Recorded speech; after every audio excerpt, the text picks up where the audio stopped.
get just a one night stand, but I'm all Hey, and welcome to I Heart Intellectual Radio, Black Conservative Radio here.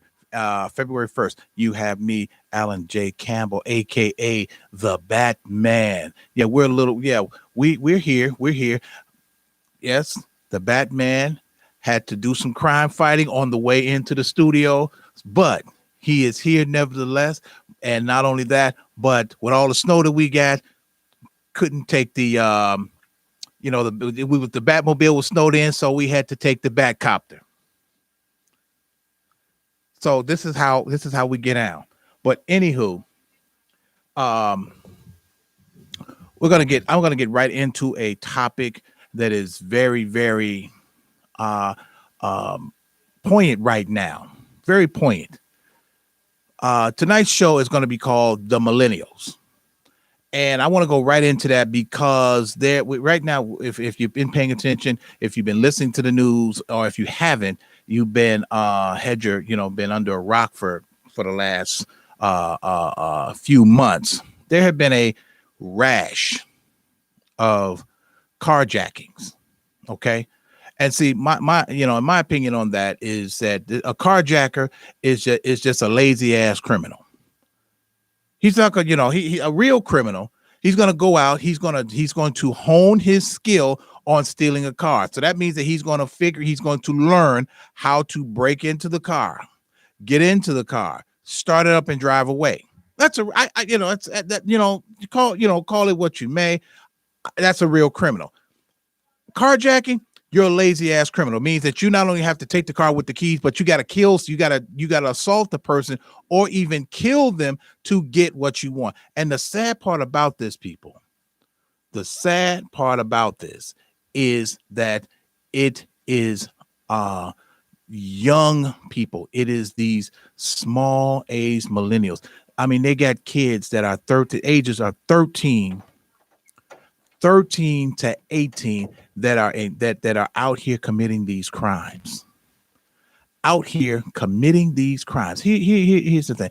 And so what they're trying to do with legislation is, and no, let me rephrase that. What they're discussing, or what is in discussion with legislation in the Springfield House, is what to do about this. Well, very simply put, me, if I'm a legislator, I'm locking their black asses up. Point blank, period. I don't care how old you are. Period. Just recently, this was in the last, about the last 2 weeks, 10 to 14 days. They have 3 14-year-olds, and I'm talking about a 1 and a 4. 3 14-year-olds in custody, 2 of which are 14-year-old girls and a 14-year-old boy. The 14-year-old boy was on EM. For those that are slow in the room, EM means electronic monitoring, or for those who know who actually have had this, house arrest. Here's the part. If he's on house arrest, how in the hell does the alarm not go off? Or was he out committing these crimes when he's allowed to have movement? Because he was already on house arrest for a previous out on house arrest / out on bond / house arrest. But he was already out for committing a violent crime. Now, if you're not familiar with the term millennials, and basically these are the children that were basically born at the, so to speak, turn of the century. And I'm referencing children that were born from roughly 88, 90 to 2000. Okay. So they turned the corner. Those are what they call the millennials.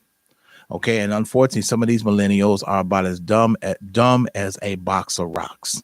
But at the same time, we as parents, and I'm referring to my generation as a parent, and I am a parent first and foremost. Some of these parents have dropped the ball in ways that are just completely asinine.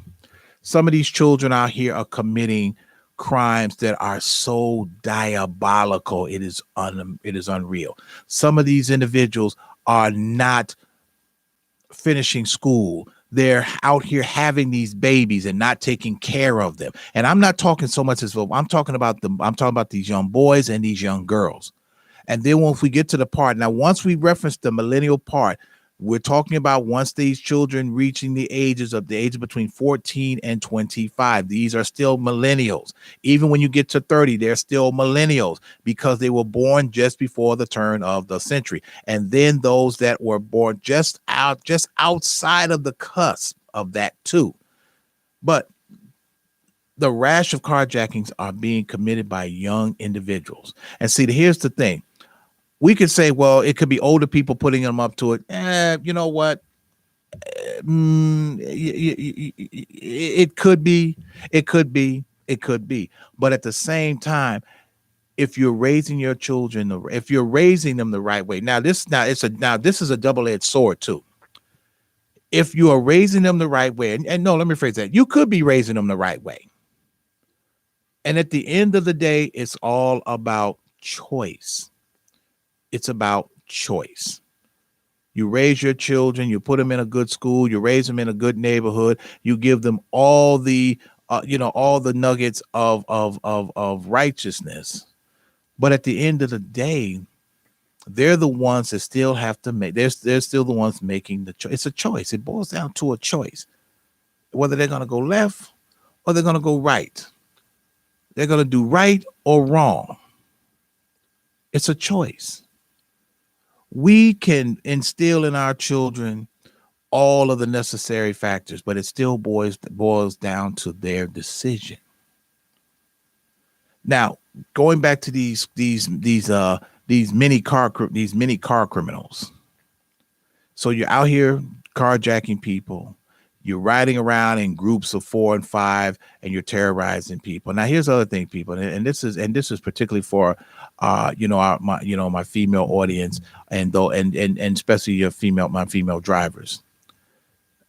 You have to. The thing that a lot of individuals do, they're not aware of their surroundings, and that's one of the things. Because here's the thing: if I'm Joe Criminal, I'm looking for Susie Sausagehead.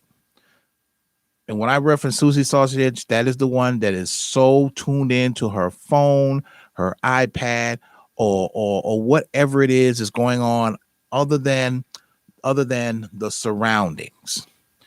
I'm Joe Criminal. I'm sitting there, I'm watching it, and I might watch you for a couple of days to watch your routine. When you come out of your house, you probably on your phone, and then you're hitting your button for your car, and and then you drive away, and then you drive away before you let the garage door close until it's completely closed. You drive away as the door is closing.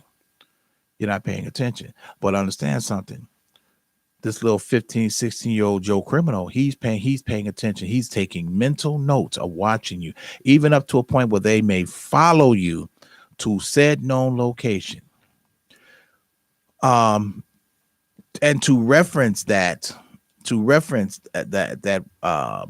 back here in December, December 3rd, if memory serves, we had a retired firefighter that was shot and killed in a shootout with a group of carjackers. The ages of the carjackers, 20, 19, 15, and 17. Okay.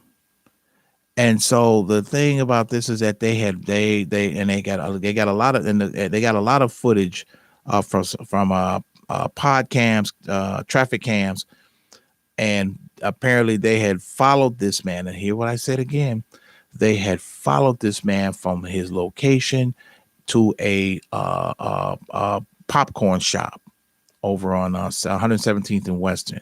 And I'm familiar with that popcorn shop. The shop has been there for years. And they followed this man. This man, 65 years old. He'd been on the fight. He had retired. He had been retired a year and a half. Now imagine this: you retired. You're living now. You're living your best days. You're sleeping late. You're getting you're maybe reading your morning paper or watching the news with a cup of coffee, a little bit of breakfast, and you don't have to do anything. Then you get up and you go about your day. Hey, I'm going to go down to my favorite popcorn shop and get me some popcorn. And then and nowhere in the world did this man ever think that he would never make it back.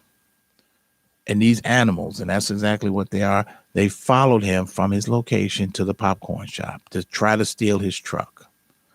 What they didn't encounter is that this firefighter had a concealed carry, and a shootout ensued, and he was struck and killed. And unfortunately, he didn't take any of them with him when this happened, but they wind up catching him. But the point being is that being aware of your surroundings, and up until a point, he was up into a point. This is what I'm employing. If you are a driver, especially if you're a female driver, be aware of your surroundings. Aware of your surroundings. Be cognitive of people that you see making eye contact with you, or walking the same direction that you're walking, or following you in their car, or they're tailgating you. Also, here's another thing that we have to be mindful of. They're doing what they call a bump. It's called a bump and run. What that is that if you're in your car, and this, once again, ladies, please, I implore you, be mindful of this. They have it's a technique called bump and run.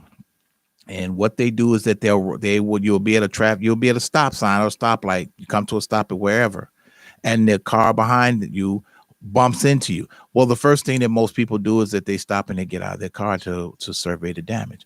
If you feel uncomfortable, drive to the police station. If you're unfamiliar with where you are, and you're uncomfortable with talking with this individual who ran into you or bumped into you, call 911 and ask for where's the nearest police station. You were involved in an accident. There are no injuries, but you feel unsafe. You have no idea who these people are. Drive to a police station. You have to be there are certain things that we have to we have to be cognitive of. We have to be and unfortunately, we live in an environment now where we have to be on our guard 24/7. And the same thing, and the same thing with men. We have the same thing, men, gentlemen, the same thing. You have to be cognitive. Somebody bumps into you, take the necessary precautions, drive to a police station. Because trust me, at this day and age, I'm not getting out of my effing car. I don't care. Meet me at the station. Point blank, period. But they also tell you that if someone's trying to take your car, give it to them. And I know that's a hard thing to do, and sometimes it's in us to fight back. But understand something: two things are going to happen. If there's more than one, or if they have weapons, you're subject to lose. Your car is easy to get back than your life. The possessions in your car are easy to replace. A life is not. It's a hurtful thing, and you pray that doesn't happen to anyone or your loved ones, but you have to be mindful. And these young millennials, some of them, they have no regard for life. They have no regards for themselves or anyone that they try to take down. This is the thing that we're dealing with right now, and we have to look at this. And then also, too, these millennials are using the pandemic to commit not only carjackings but other crimes such as bank robberies. Can you imagine? Can you believe that? Because roughly 2 years ago, 2019, you couldn't walk into any place with a mask on. Now every place you go into, you have to wear a mask. And so what happens is that now these are criminals. This is the criminality. This is the criminal mind have figured out, hey, I have to wear a mask when I walk into a bank. I mean, they're robbing banks a dime a dozen. Chase, TFC, Bank of America, they're robbing them. There was one particular group of guys. They robbed 3 banks in 2 hours. 3 banks in 2 hours. Now, to a certain degree, that it doesn't take a criminal mastermind to walk in, hand a teller a note, and say, "Give me all the money."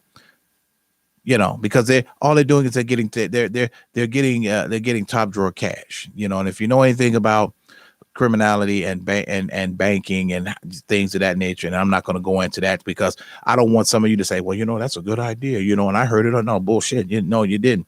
I'm not going to do that. But the criminality mind is out there because they figured out ways of doing it. Like I said, these are the lazy criminals. These are the ones that won't go to work, that don't want to. These are the ones that won't wait till you go in your house and then break your window and steal your car. I got more respect for a thief that would do that, and it's out there stealing to make a living than actually taking somebody's life over their car or personal possessions. I truly do. I truly, truly do. If you have a comment, by the way, before, I got too far because this was something that was just really weighing on me and I had to get out because I'm just really fed up and sick and tired of seeing this sideshow of a bullshit of how these kids are running rampant. So if you have a comment, give me a call here at the show. 708-223-8953. That's 708-223-8953 here on Black Conservative Radio. Now, the other part to this, see, I can speak from my own experience. I truly can, because my children, and I speak for, like I said, I speak from my own experience and referencing, I'm referencing my children. And when you have that, when you're raising your children, bottom line is that if you put the fear of God in your children, there's a good chance that they won't stray from that. And it's not because out of fear; it's because of the love that they have for that parent. It's the love that my children have it's the love that my children have for me, and they understand this, and they understand, and the fact that, and then at the same time, teaching them from the cradle, and that's starting here. And giving them the certain principles, the certain ethics, the certain morals that, hey, this, and this. You want something, get your ass out there and go to work for it. If you work hard enough for it, you will get it. Put yourself in a position to where you can receive that, where you don't have to take from somebody. Where you don't. My daughter said, we were conversating, and we were joking about this too. And I said, along the lines, I say, well, oh no, let me back up. On the job, since we had this huge snow, and it just seems like that, and it seems like we get a real big whopper of snowstorms, like every 10, maybe every 5 to 10 years. And I'm like, and my super producer, would you agree with that? We get a significant snowstorm about every 10 years. So, because I think the last really big one that we got was 2011. We're in 2021.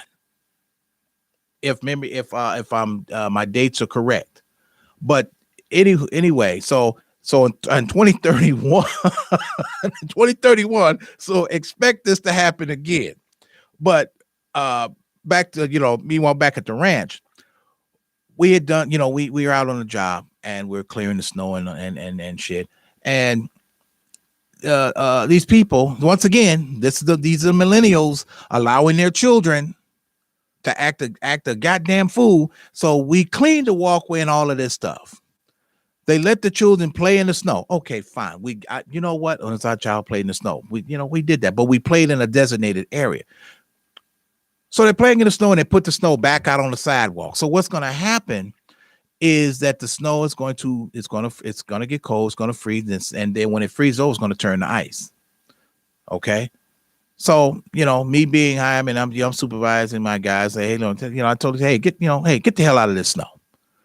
Go, so you want to play, go play in that pile of snow. It's a little, it's a little bit more where it didn't go into the sidewalk or anything or the driveways.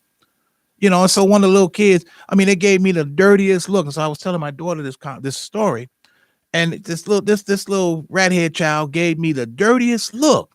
And I'm like, so I told her about it. I said, you know what? If that was my child, I'd have gone in the house. I'd have got me a I'd have got me a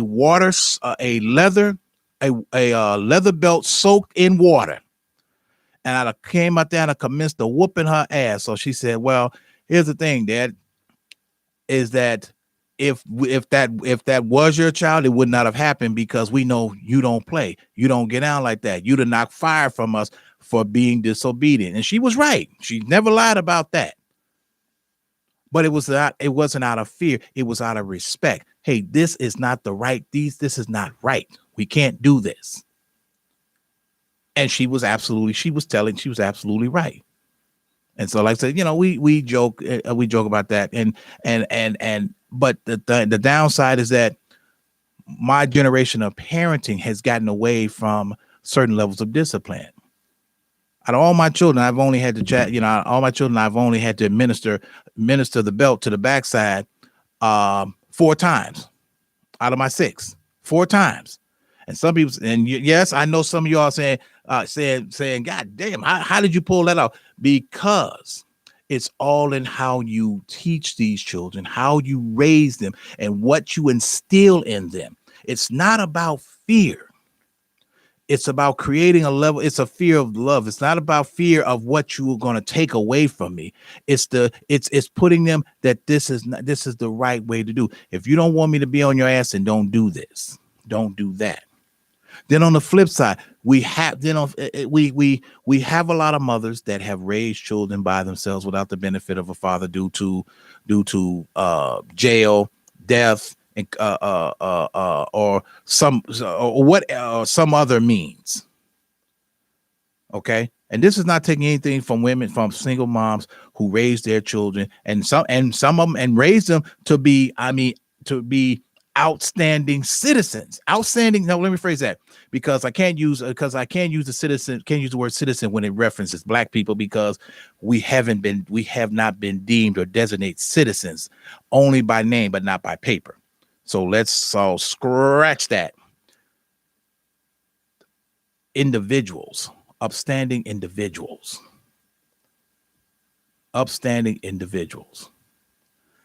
When you are applying certain rules, certain guidelines, and I know a lot of parents my age will say, well, we said years ago, oh, I'm not going to raise my children the way I was raised.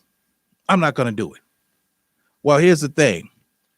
The way I was raised, I got I got an ass whooping. I mean, probably on average, the average ass whooping, usually something I did. And 9 times out of 10, if I got an ass whooping, it was something I did. It wasn't something I didn't do. It was just something I did. Point blank, period. But that's part of life. But then at the same time, there would, if there was no broken bones or gushing blood, you survived it. But on the flip side, there were children, there were individuals that I knew that parents went completely overboard. That sometimes there were broken bones and there was gushing blood. I grew up with individuals that lived in an environment like that, and I can understand the part of saying I'm not going to raise them that way. But then on the other side of that, this is the other side of the same coin. I'm not going to raise them that way, but at the same time, it worked. At the same time, and even to a point, even I'm guilty of this particular part. Sometimes we've all said that I'm going to create a road create a path for my child or children to be on to where they don't have to struggle. Operative word, they don't have to struggle like I did. Now, when I think about this now, as opposed to then. That's the part, that's the slight derailment that has happened, because sometimes we need to let our children understand. We need to let them struggle. We need for them to understand that the struggle is real and how to, and see, when you take the struggle away from these children, now you've taken away their ability to problem solve. Super Ducey, I mean, is that something you agree with? If we done that, and I believe, and I strongly believe that that's what we've done when we create a smooth road. We've taken their ability away to problem solve, and so that's why you look around and you have a bunch of MFers still at home at 28. The most unbelievable thing I've ever heard. You take them out of and then you get somebody that takes them out of that environment and try to give them something different, and they wind up shitting all over it because they've never been given that opportunity to figure this out. And I'm a strong proponent of saying to young people, figure it out. I did figure it out. And when you take the element of problem solving, this creates a bigger problem, because when they begin to have children, if my children, my generation of children, and I'm speaking, I'm not, and when I say I'm speaking of anyone that's within the earshot of my age that have children that are millennials. We have taken the problem solving skill away from them. And now what's happened also, once we took the problem solving skill away from the children, we have the grandchildren or the third generation, and these individual children have become the techie children, to where they can't solve any problem without pulling it up on Google, YouTube, a calculator, or some technical device, instead of using the one muscle that counts. And this is where we're at. This is where we're at. But we're going to take a break here on Black Conservative Radio. I want to give a shout out to my man, Alex, over there. Captain Hooks. Hey, if y'all hungry, they're still open. Get over there. Get you some fish, chicken, shrimp, whatever, and seafood, whatever you're going to get at 85th and Cottage Grove, 103rd and King Drive, and 15922 South Kedzie and Markham. We'll be right back on iHeart Intellectual Radio, Black Conservative Radio. Turbines to speed. Roger. Ready to move out.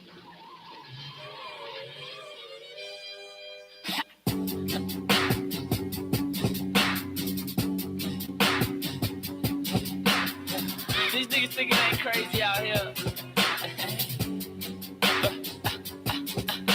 Net bounce. Y'all gotta pardon me tonight.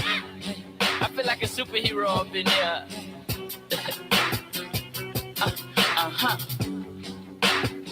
When the spit, gotta get him like new shit. They call me Batman, cause the black mask is on my face. Gun up on my waist, booted and suited in them black case. I'm looking for some hood rats that I take to the back cave. Y'all lame like blank man, while I'm steady serving them like pistol on my utility belt, like, yeah, I keep my identity to myself, like, you don't want me to grab that thing from the shelf, like, I call them Robin, cause that's my only help, right? Okay. Girls hit my bat signal when they know that I'm coming. I say I ain't here for nothing, now give me that cat woman. As soon as we started stomach pumping, somebody had started thumping. She jumped up and caught her breath like, did you hear something? As soon as I get near to y'all, you want me to get into y'all. Ain't trying to tease, I'm play with your mind like the Riddler. Girl, I'm really feeling ya, but you're acting two-faced. Her body smell fresh, but her breath needs some toothpaste. Nah, I ain't even gonna play with her, I'm gonna give it to her all the way straight. Wait, she said quit playing.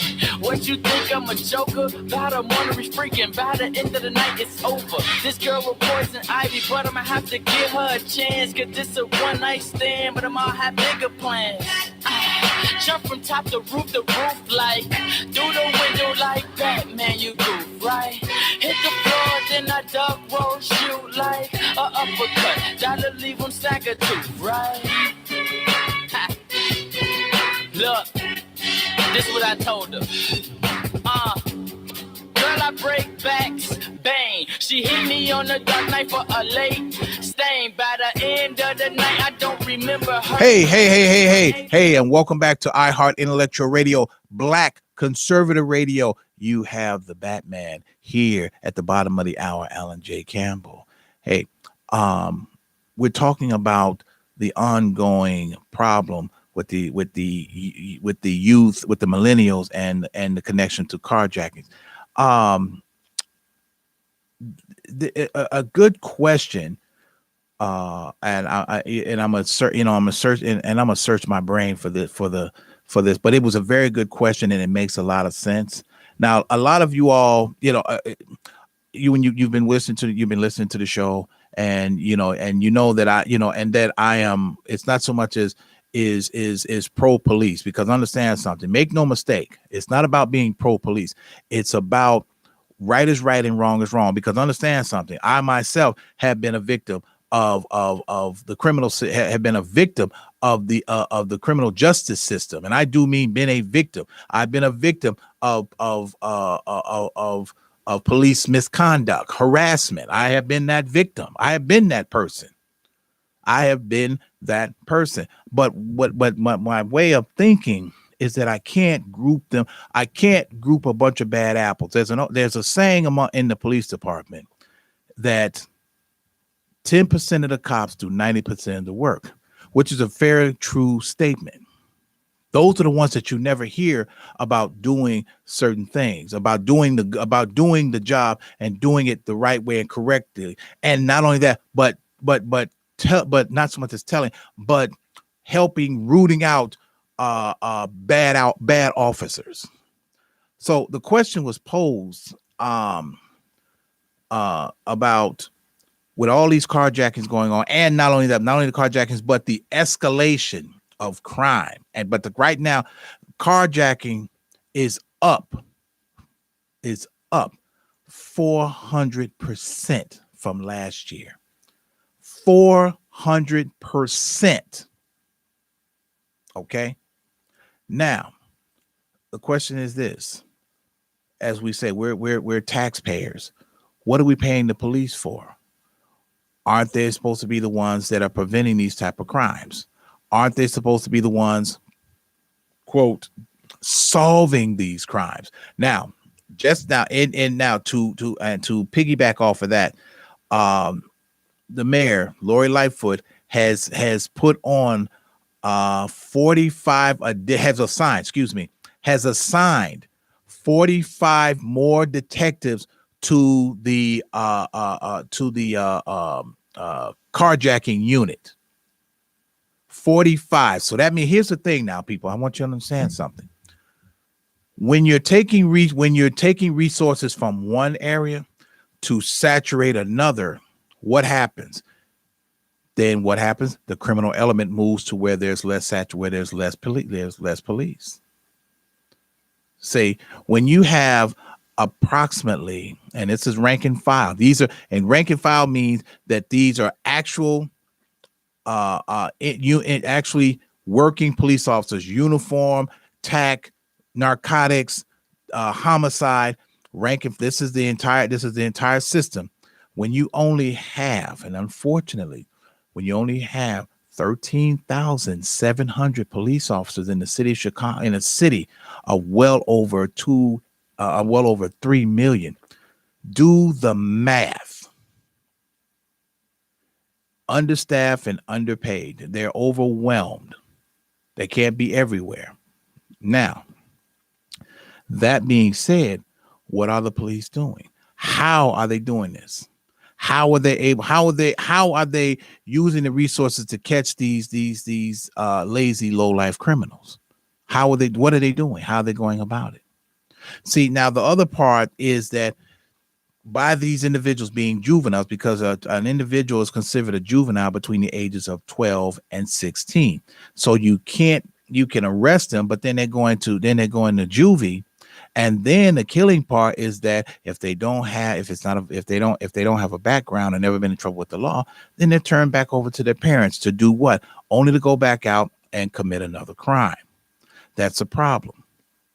That is a problem. And there is already, and I kid you not, there is talk in the State House as we move forward, even during this coronavirus situation. They are talking about what to do. Do we need to lower the age to where an individual can be charged as an adult?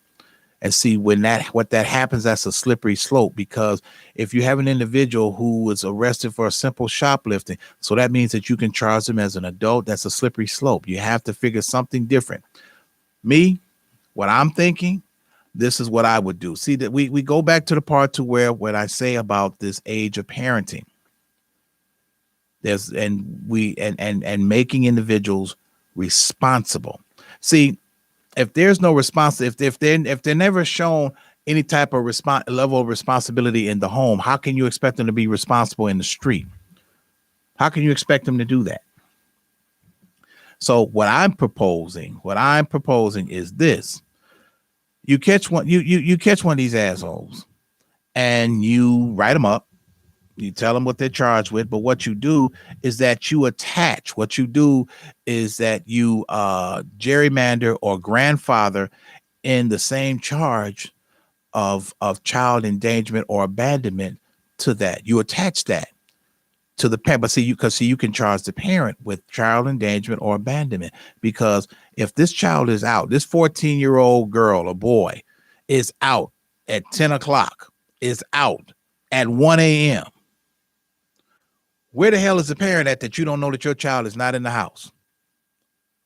Okay, see, when I was coming up, I had to be, you better be on the, you better, if you weren't in the house, you better be on the porch when the street lights came on. If the street light at the end of the block started to glow up, that means you better be on your porch. We had to be on the porch by the time that next light lit up and the next one lit up.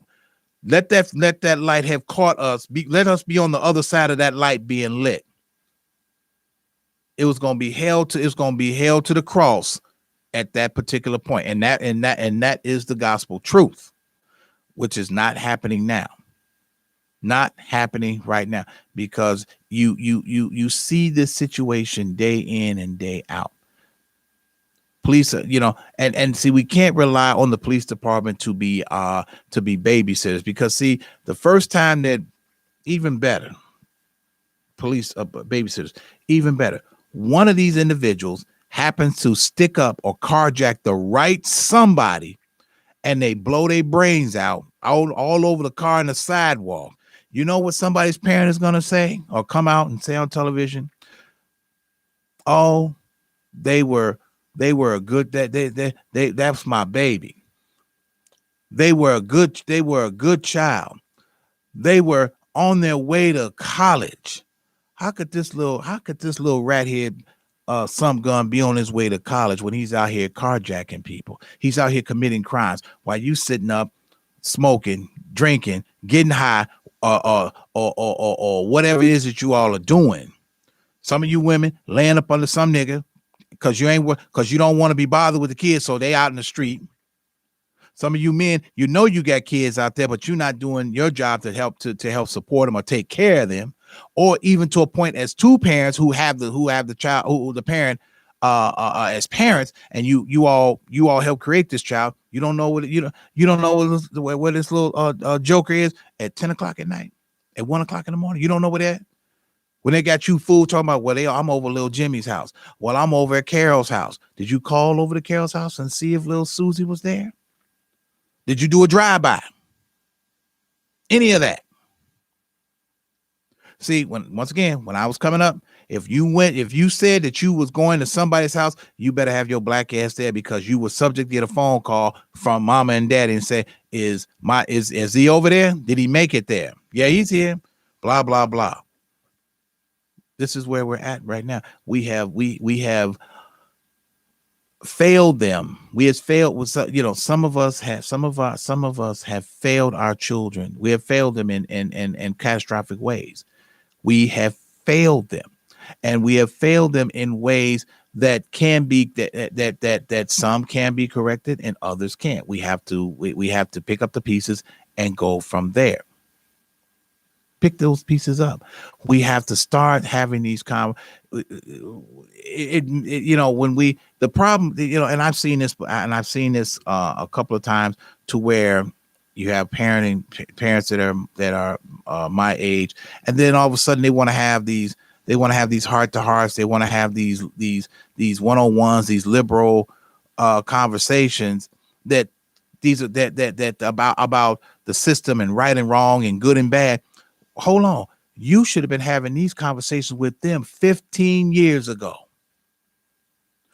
It's too late because they're already out there doing this and they're making decisions that are detrimental. They're making decisions that are costly, catastrophic, that are sometimes even unrecoverable. It's too late for that. You can't have these conversations now. Sometimes it's a point where you have to take the responsibility of saying, I dropped the ball. What can I do? You can have these conversations, but then when you get a child that just refuses to listen to you because you haven't been there for 15 years because you've been busy doing something else. You've been wrapped up with some individual, or you let the job has been your time consumer, or you've given the child electronic device to where they take the place of the parent, or you just don't get, or some just don't give a shit.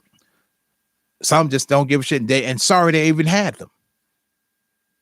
But you have to take the responsibility. You have to take that ride. You got to take that responsibility. It's a responsibility.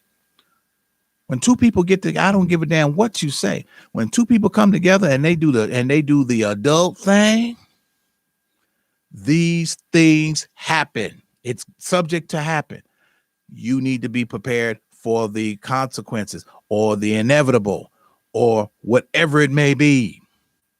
And then you start teaching them. But you have to start teaching them at the age to where their minds are still developing. The other thing, here's the other flip mode.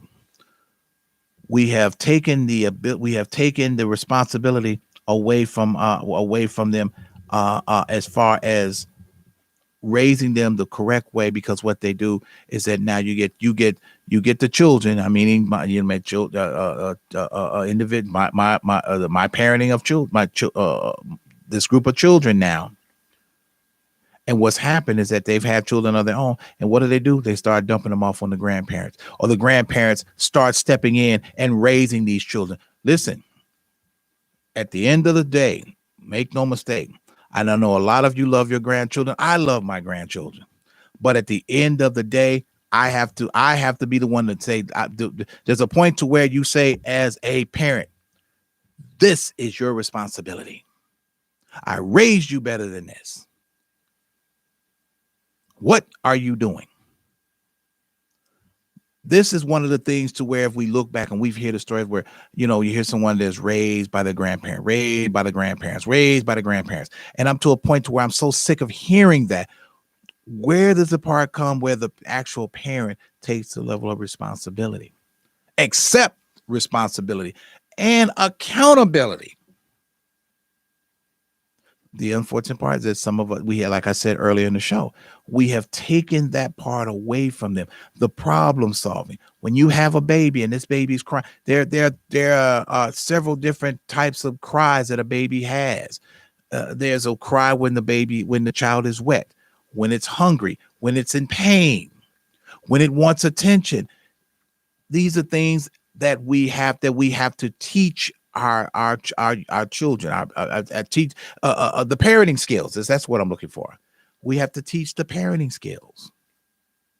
We have to do this. These are things that have to be done. We're in it right now. We're in a new age. We're in an age to where it is the technology is mind blowing. Till there is absolutely no reason why you don't know something. I didn't have a lot of us, we didn't have the option of looking at a phone and pulling it up on Google or YouTube and figuring out how to do this. I'm not gonna lie to nobody. I am still my computer skills are still in the infant stage. Are still there. That doesn't mean I won't get there. I just have to work a lot harder in reaching that point. It's the same thing with parenting.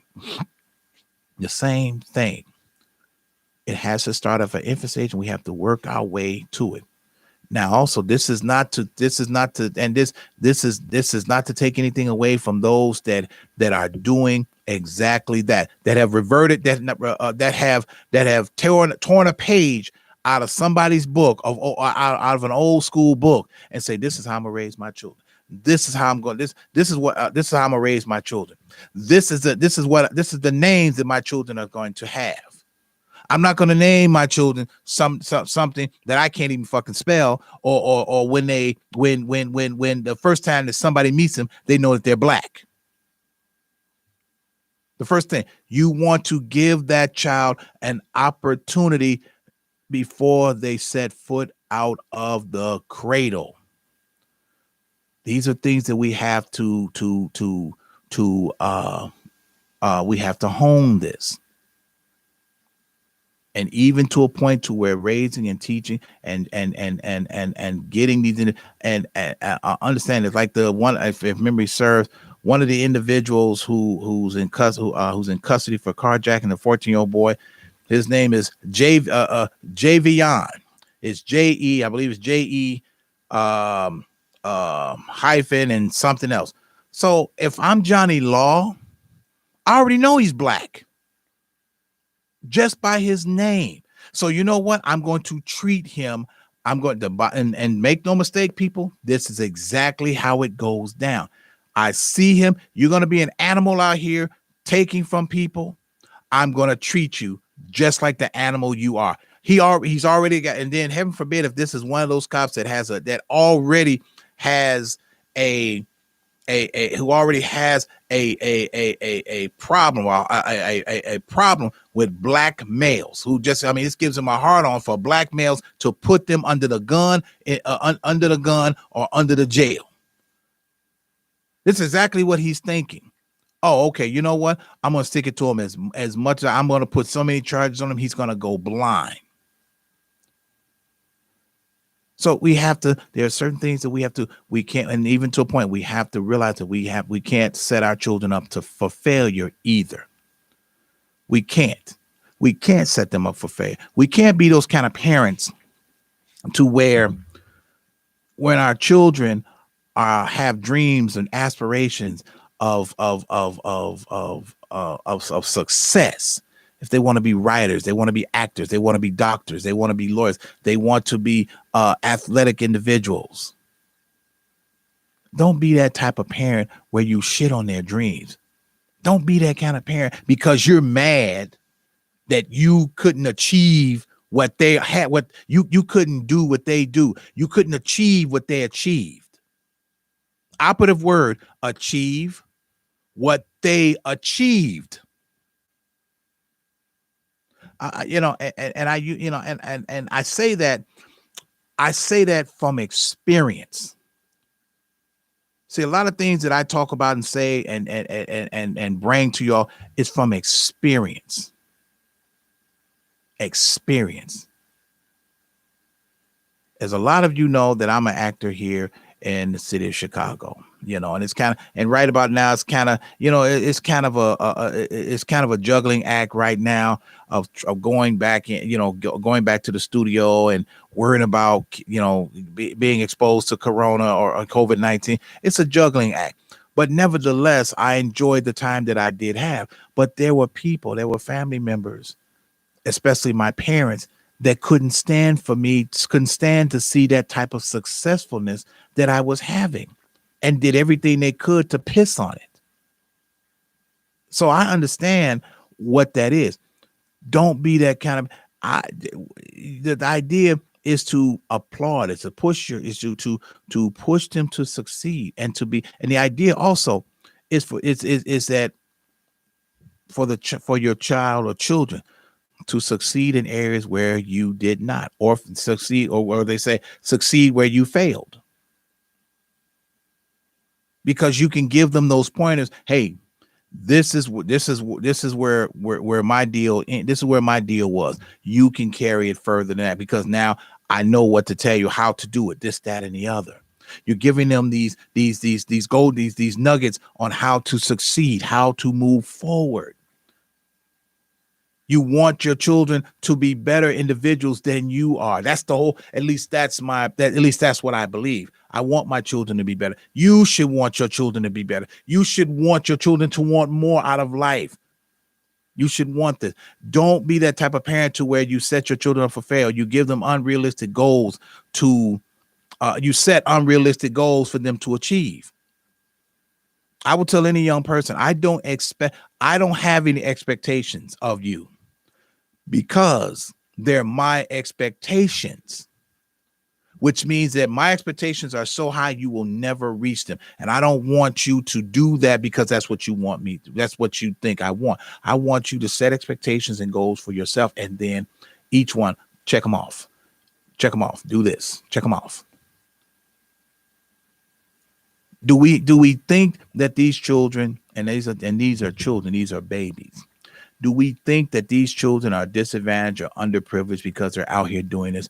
That very well could be, because a lot of these individuals come from impoverished neighborhoods. That's not to say that what they're doing is right. I'm not embellishing that. I'm not condoning that, mind you, but it's a reason. But at the same time, it's a dangerous game. It's a dangerous reason. These and I'm not sure. And this kind of reminds me of a video game. It was called a video game that's on PlayStation called Grand Theft Auto. Grand Theft, it's like Grand Theft Auto 1, 2, 3, 4, 5, so on. And what it was is that in the game, and I make no mistake, I've played the game and gone and it had challenges to where how many cars can you jack and steal, how many cars can you steal and take them to the big boss, because you're stealing cars. But at the same time, if you're stealing cars, then your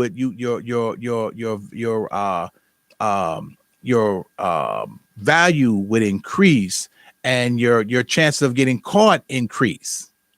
Start out as 1 star, and then when you reach 5 stars, you got the FBI coming after you at that point. But what these kids are looking at this, and this is one of the things that a legislator said, because he's one of the individuals that's trying to put together some type of package, is that these individuals look at this as a game because there are no consequences. They get caught. It's called catch and release. They get caught and they're sent right back to their parents. Catch and release. But it's like playing Grand Theft Auto, and sometimes and some of them are killing people in the process of doing it. There was a group of guys that were caught over a Friday night. They were in a 3rd stolen car. What they had done was they had jacked one car, stole that car, jacked another car, and was riding around in 2 stolen cars, then jacked another car when the other car stopped running. Then they all got caught I kid you not, excuse me. They all got caught on a traffic stop. The simplest things. What happened? They rolled through a red light. Now, here's the part of level of stupidity. If you're in a stolen car, the idea is to not commit traffic offenses. You're drawing attention to yourself. The bad thing, the part about is that we have to and then we expect the police to do our job into corralling these animals and putting them in stockades and cages. And then we're upset when they treat them like the animals that they're out here acting like. We're upset. That's my baby. Or you can't do that to my son. She's a young girl. Well, she's out here sticking it. She's 14 years old, out here with a pistol sticking in somebody's face. She's not a young girl. She's a criminal. And at that particular point, you got the right to blow their brains out, because now they become a potential, if not a viable threat to you. It's called preservation of life. And this is the part to where we should be held accountable for the way our children are conducting themselves as far as members of society.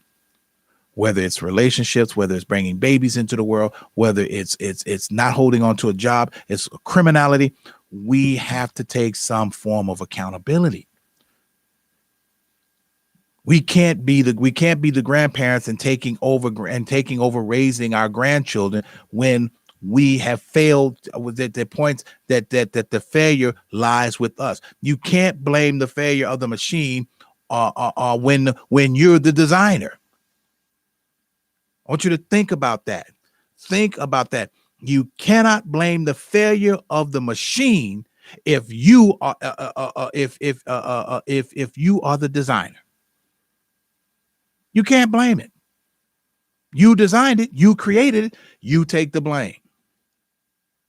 You take the blame. But I see the lights flashing, and right now, the helicopter, the Batcopter is ready, warmed, and on top of the roof because, as I said, the Batmobile has been snowed in, and by it being the secret location, we got to figure this out. So anyway,